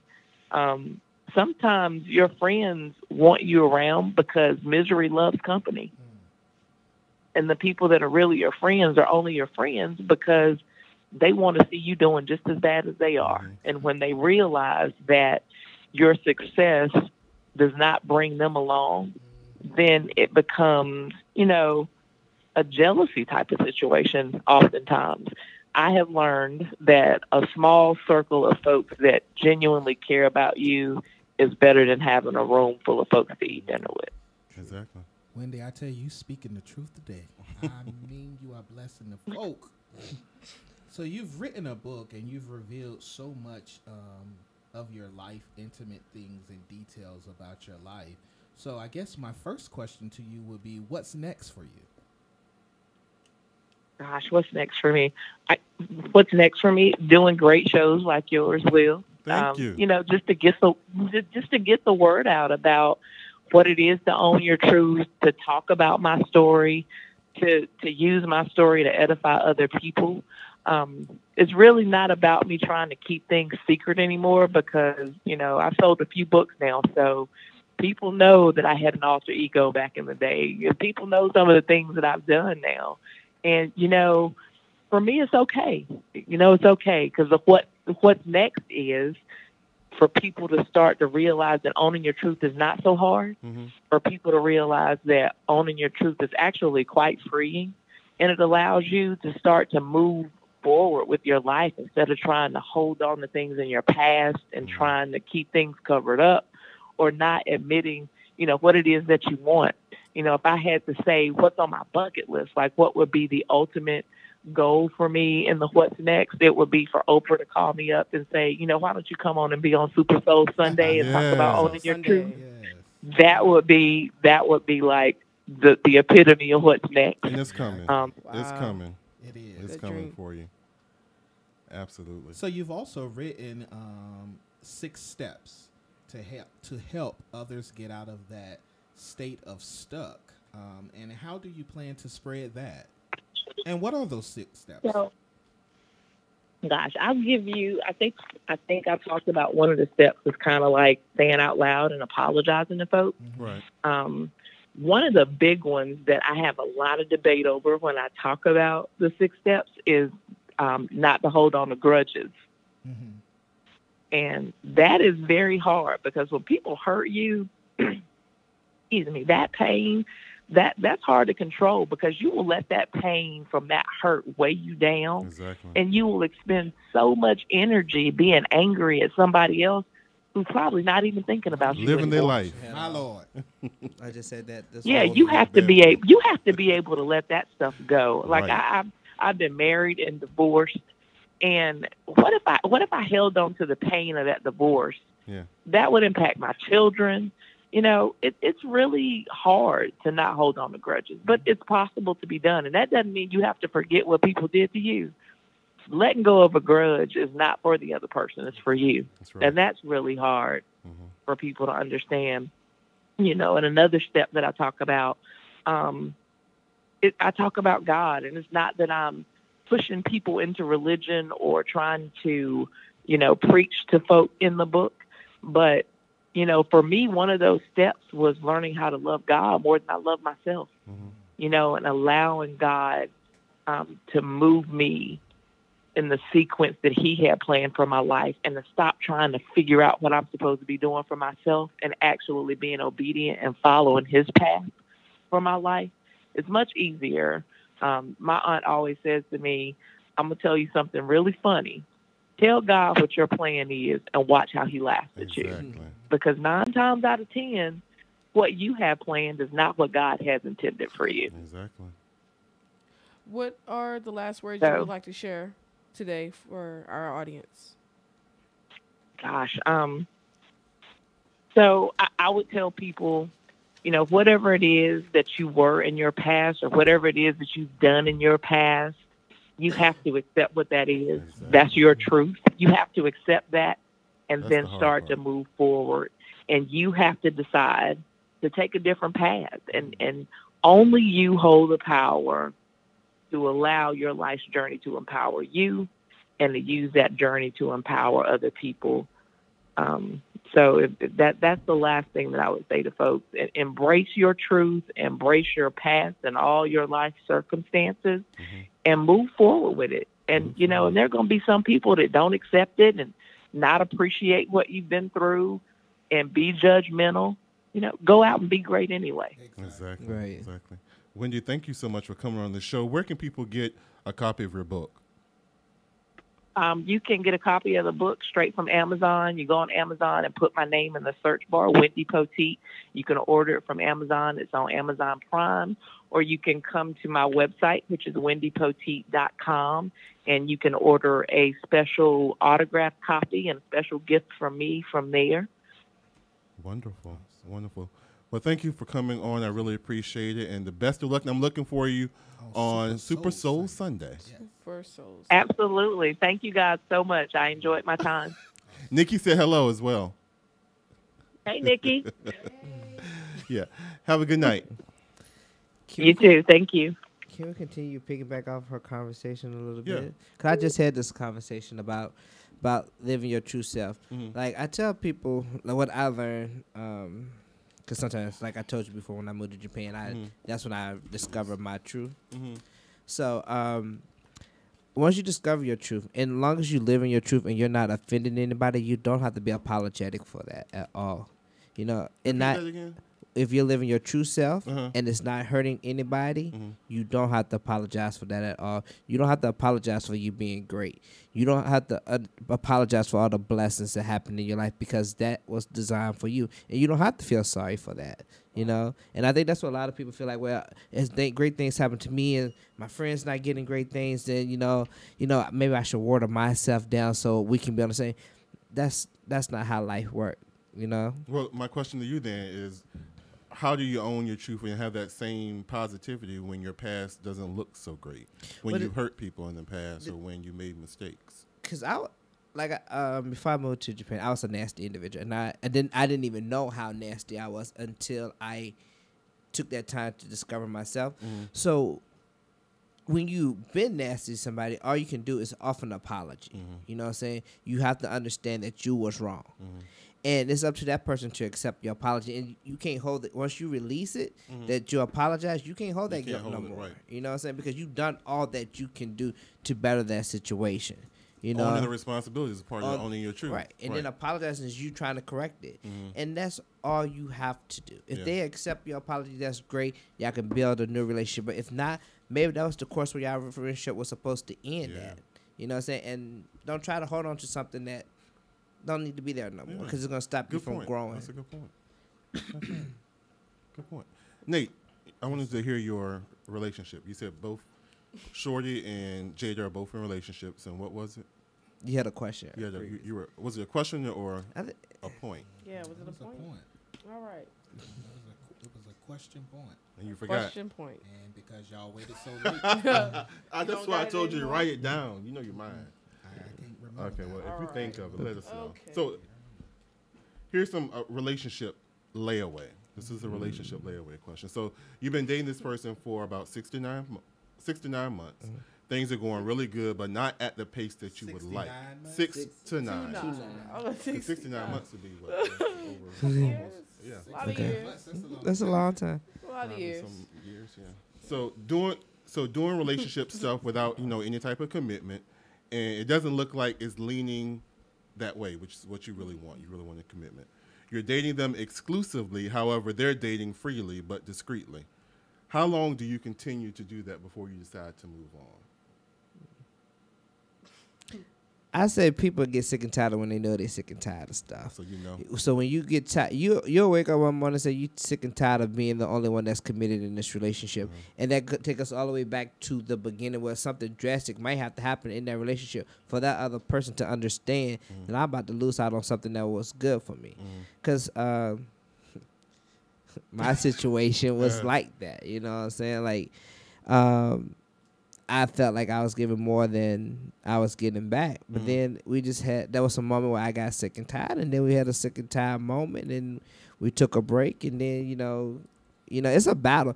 People go into a relationship think they know the answers to what relationships are. But you can sit up and say, I'm going to be this type of person when I'm in a relationship. But when you're in that relationship, you don't even know who you are. Because now it's instead of you. That's a part of the journey, actually. Right. Finding what you are together, because it changes. Right. And it changes you as a person, because you don't know. Because like I said, that was the time of my life where I would never say if somebody cheated on me that I would take them back. But then I understand the depth of what could cause cheating. You know what I'm saying? I'm not saying cheating is right, but that's somebody is crying out in the relationship and did not know how to communicate it. Like, I thought I was you better speak. Go ahead. Like, I thought I was an effective communicator when I was in my relationship, but my friend told me, you don't talk to me, you talk at me. Wow. I'm like, no, I'm talking for it to be common sense, and you should be like, but you have to work on your delivery. You know what I'm saying? People don't understand now that relationships are work. It's not like I love you, you love me back, oh, we together now. No, it's not all like that. That's something that's why I'm sick and tired of you, and I don't even want to talk to you. But that's perfectly healthy, because now you have two people that you're trying to fill up one space. Yeah, you know what I'm saying? It's a tug and pull, and people don't understand that. Yeah, something that you were going to add? I don't know.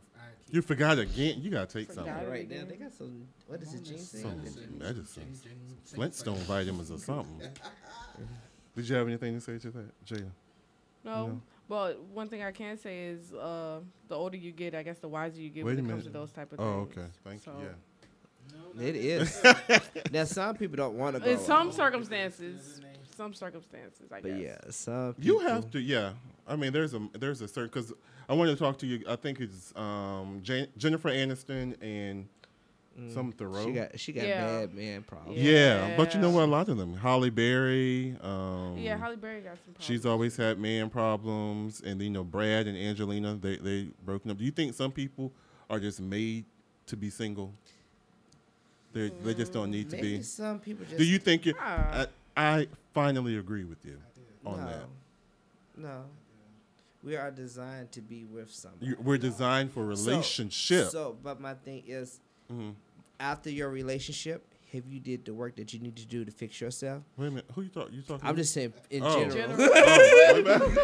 You felt Why offended y'all out. so personal today? Like, I'm sorry, but I realized that some people, when they break up from a relationship, they don't do the work. They so quickly to say that the other person is the problem, right? And they keep on moving with that. But you got to understand, how did we make this situation in? You know what I'm saying? And you have to take your ownership. You know what I'm saying? Maybe you was too stubborn and you didn't want to be in. When you feel that the other person is the problem, then you shouldn't even be in another relationship. Because you like you said, you should take in your own ownership. One thing I love about my relationship that I had. Can you guys hear him? Yeah. I never ever faulted them for nothing. Amen. There you go. Now you because one thing is, because I knew that we were good friends. Are Good friends.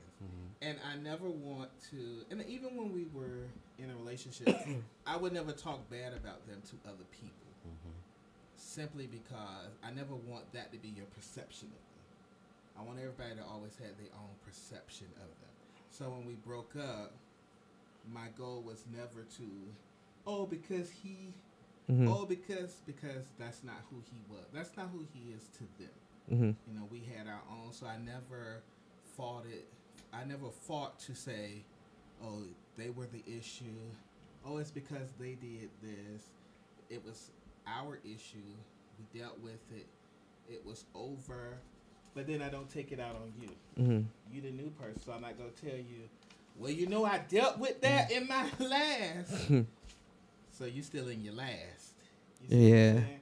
So I think people get that part of it wrong.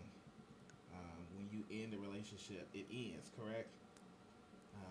It ends, and you put together what you can put together, and you move on. When you say don't forget to take the lessons that came from that last relationship. You know what I'm saying? Don't. And you want to grow as an individual, but I personally, I just don't think God designed me to be with nobody but me. That's a lie. Listen, do you know That's that a the lie. Bible declares being single as a gift? It's correct.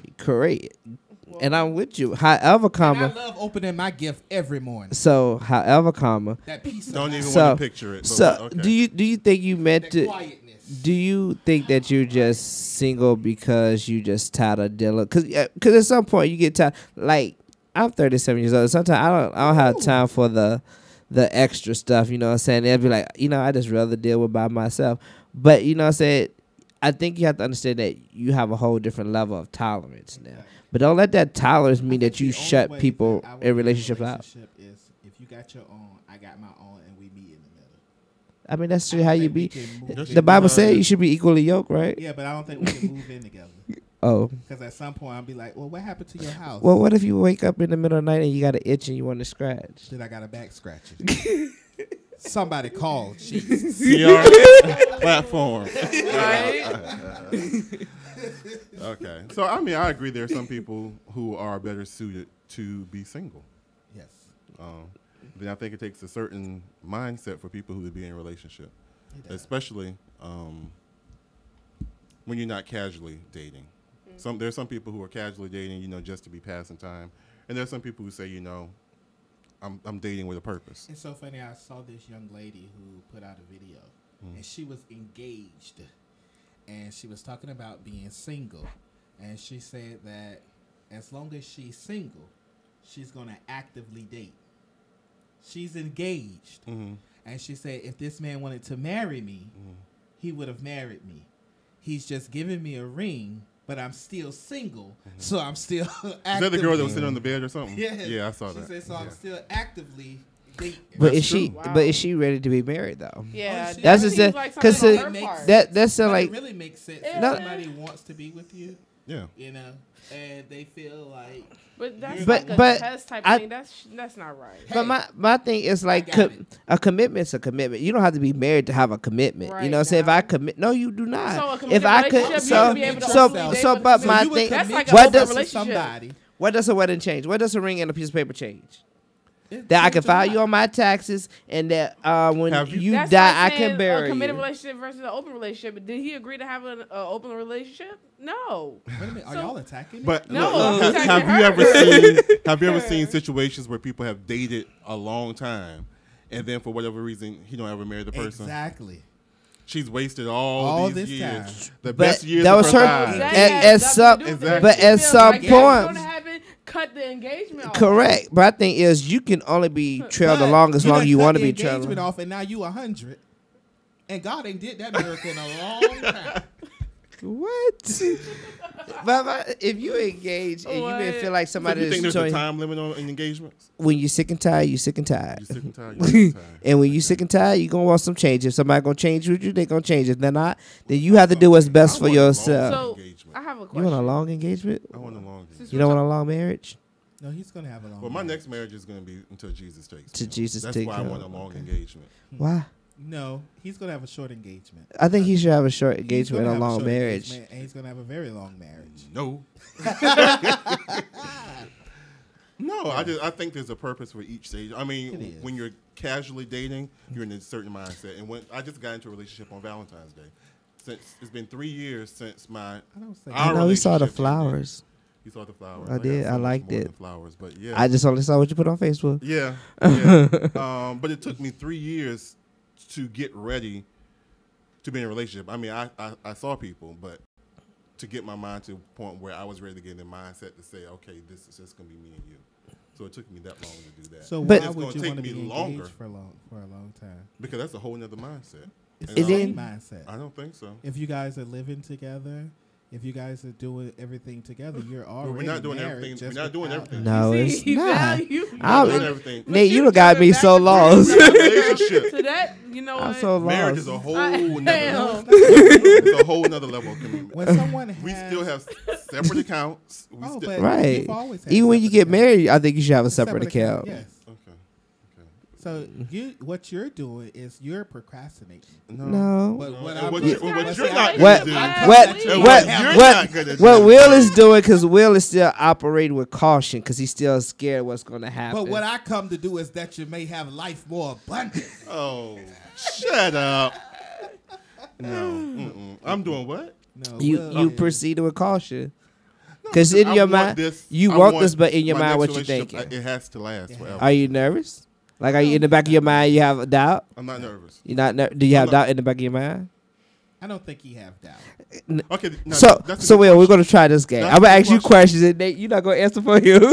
That's because you're going to confuse him. I don't him. have any doubt. You don't have doubt. But because so the person that I'm dating. I'm not talking about doubting the person. I'm just talking about doubting that you might get hurt. Yeah. No. And that's what I get from you. And that is because we're 20 years apart in age. Oh, that's a great girl. That's a whole person. Don't y'all do that. And I keep thinking when I didn't do anything. When I'm I didn't 40, do anything. when they're 40, I'm gonna be 60. That's what you need. No. But don't take advice. Don't take advice are from you somebody gonna who don't want want to be in a 60-year-old relationship. person? Listen And I'm to me. assured, of course. I cannot pick William off the floor when we are both in our hundreds. We're gonna need that. Where is? Oh, look at the spring chicken! Come get us! Okay. Come get us! Well, that's my only concern is that the age difference. Right now it's not an issue because I can get up and go just like they can. But when I can't, is that going to be an issue? But the thing is, if y'all been together for this long time, and he has the same thoughts that you have, that he's dating this older guy, you know what I'm saying? I didn't say that. I said older. That's how But you know what I'm saying? Those are things, but sometimes you just got to live in the moment. Yes. Just don't worry about 20 years from now. Exactly. You know what I'm saying? Because you might outlive him. You never know. But just live in They the keep that smart moment. mouth up. Yeah, That's I will. true. Yeah, That's true. I will. I hope you're listening. Yeah. Okay. Well, we're almost running out of time, but I want to ask you a couple questions, each of you, the same questions. So my first one is, so the devil doesn't come to you. We all know that the devil doesn't come to you disguised, with his red face and horns. He comes to you disguised as something that you've always wanted. Wow. For me, the devil normally comes as self-defeating thoughts, thoughts about my age, my weight, how people perceive me, and the desire to always please. I want to know from each one of you, how does the devil approach you? In what form? In complacency. Complacency. Yes, because I have big dreams and big thoughts, but I allow the devil to make me feel complacent in where I am and not reach out for what I really believe that God has for me. How can you overcome that? Well, I'm doing it. I'm overcoming it by, I have a goal that I'm trying to reach soon. So I feel like I'm stepping out the box and I'm trying to do new things, tread into new territories. But I do see it. I've recognized it and I know that's what it is. So I'm trying to do new things and pray that God continue to reveal these things to me and show me exactly His will for my life. Okay. Oh, this is a big question. Well, from where I'm at right now, it's kind of through friends. Like when I said I wanted to go to WODU, I wanted to be like more social. I was social in high school, but I wanted to be like a little more social with my networking and whatnot. So a lot of people that I have met here, they don't really do a lot of great things. And at first, I thought that was going to influence me, and I was like, I need to step back a little bit. So that's kind of how that was trying to get to me. But that's awesome. I've been clearing through all of that. That's good. Schools comes first. That's a really good realization, too. Yeah. Good friends. I have two scenarios where I think the devil brings doubt to me sometimes, and I'll tell you why. So if you know me, you know that I like to cook, right? So I did a catering event, right? So first when I was You cook like that. No, So- this child cooks. So And with- it hasn't invited me over it, but go He ahead. won't invite you over. Go ahead. So when the person asked me to cater, I was like, me cater?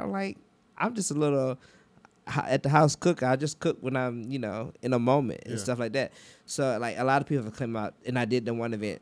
She posts pictures, and people come to me ask me code, and I'm like, to cater, and I'm like, am I able to do that? Like I've done it before, but can I? Because it's something I can pursue.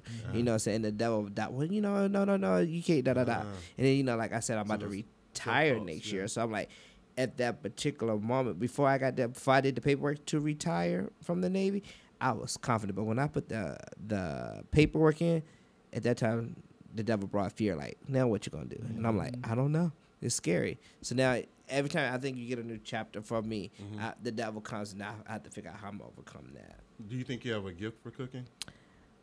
I do. Is it? Okay, I was listening to Steve Harvey this morning. So now at the end of his shows, he does this motivational thing. And he was talking, but it was pretty good today.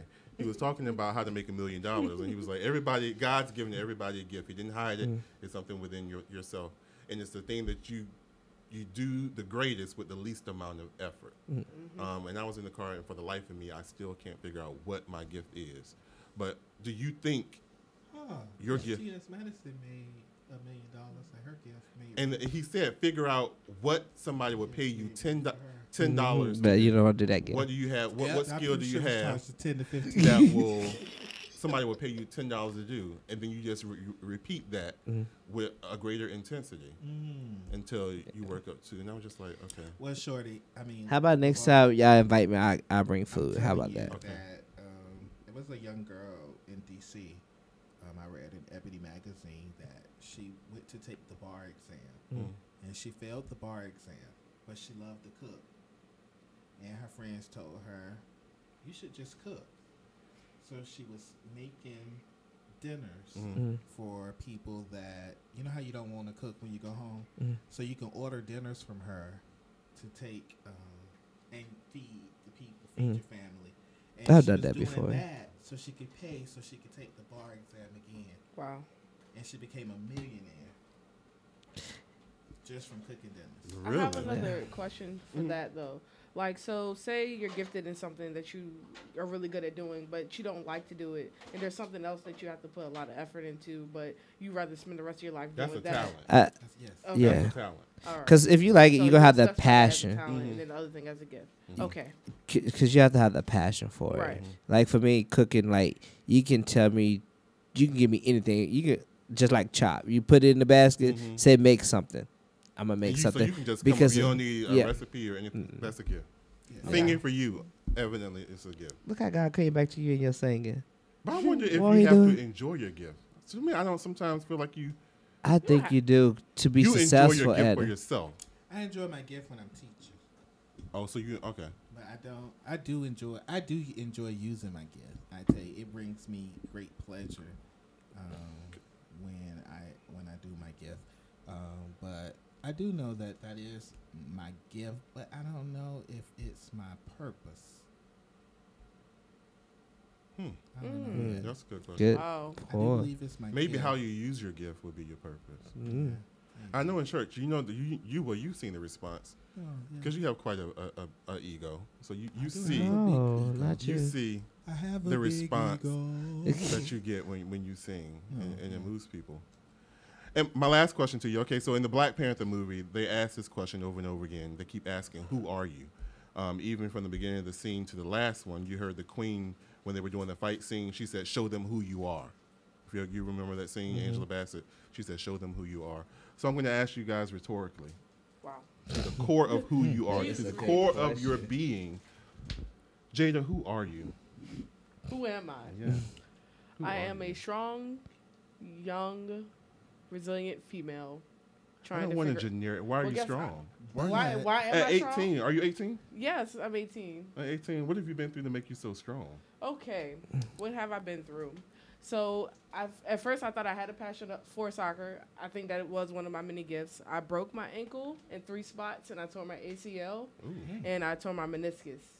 And I thought that I was going to give up. I wasn't going to do anything with my life, but then I found radio production, and now I'm trying to figure out my purpose in life, and I feel like I'm strong, and I've been through a couple of things to validate who I am. So you're still figuring things out. Yes, trying I'm to still figure out- figuring things out, but I feel like I have found an avenue where I feel like I can inspire people, and I know where I can go with this talent. Good job.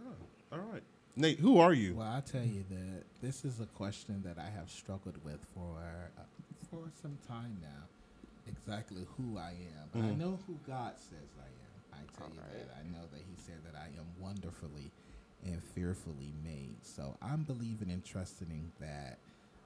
But I can answer the question today. Can you ask me next week? Who you are? Yes, who I I think it's perfectly fine. Well, I don't know. Well, yeah, at your age, yeah. Well, you can say with I'm that old. question, you can say that you not that you don't know who you are, but you haven't figured it out yet. You haven't totally figured it out yet. Right. I could say that I haven't totally figured it out yet, but I know where I'm going. Exactly. So. Oh, this is a hard question. I've never been asked this question before, so I'm really thinking, who am I? I wish I had some That was. I writers. think that was a theme throughout the movie It was. because they kept repeating it. Who are you? Show them who you are, and just So he can what have you're his own made of. identity What are you separate made from of? his Who are father. you? Exactly. I want to say I'm a strong black man that understands the importance of remaining humble. Okay. No, I do. Ever since I've known you, you have been that. And from what I hear, you have a lot that you could boast about. It's humility. I don't see it as humility. And I understanding your worth and understand, because some people, when you tell people your worth, they think that you boasting, but you have the right to celebrate yourself, but you got to understand that in a given moment it can be taken away from you. So I want to say that I want to just go with I'm very humble right You're now. very humble, so you're a humble person. I'm a very humble person. It might not show So sometimes. He's humble. What about you? Yeah. Who are you? Like I You said, don't have no idea. I have no idea. You have no idea. I have. We have no idea. I think I'm at a crossroad in my life. I knew who I was 5 years ago. My relationship will always be when people ask you what was a turning point in your life. The ending of my relationship was a huge turning point in my life. It was when my life fell apart, and then it's slowly coming back together again. But it's coming back together so much better. But all the pieces aren't together Because it yet. was so bad.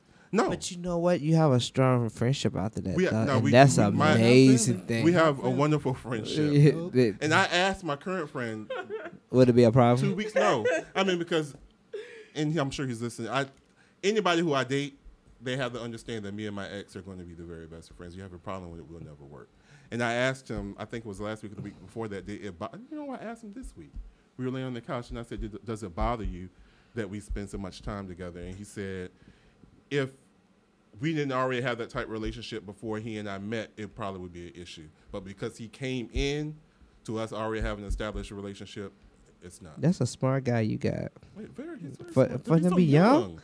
You know what I'm saying? Well, He's a- he said the he's people a at his really- job asked him he's was an he old 40 years man, old though. because he's an old He's man an trapped old in a man. young body. Mm-hmm. Yeah. He's a great dude. Don't keep that to yourself. Don't. Yeah. I learned to keep your relationship stuff to yourself, Okay. because not everybody Well, gonna support you.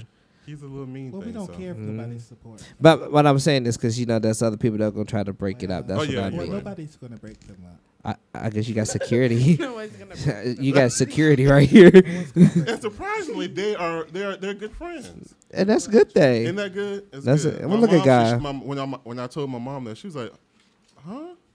She said, "Oh, that's what y'all do nowadays." I was like, "Yeah, I guess that's what we do nowadays." Everybody's cool with each other. Now, once I meet I don't know. I don't have as much faith in myself. It's gonna take a lot of prayer and consecration for me. But yeah. Well, we're gonna get a dating app for Nate. We Can won't I- be there this week. Can I be in charge of your dating app? No. Oh. Listen, I'm telling you, I don't understand why I cannot date. My tolerance level is so low. I couldn't even be a good friend to somebody because my tolerance level. And William would tell me, I tell you, I'd be like, this.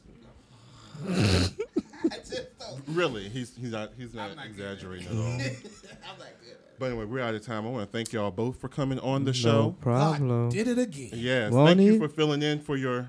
Child, don't even get me started. And I hope they are listening. I received a text from them. I haven't checked it yet. Oh, okay. I want to. An hour later? Something happened. Okay. So we'll see. All right. Yeah. Jada, thank you, boo. Oh, thank As you. always. Next you. week, tune in. We'll be here. And then I think spring break is coming up. So Yes, we'll see it about is. that. She had to leave. Cannot wait. So until next week, everybody. Until next week, everybody, be blessed. Let me know next time I cater.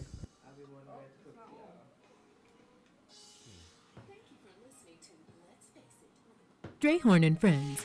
Please be sure to visit us on the web at letsfaceitradio.com and at Let's Face It Radio on Facebook for the latest in show information and exciting, innovating ways that you can be a part of the show. So tune in next week, same place, same time, for real people, real topics, real talk. Let's face it.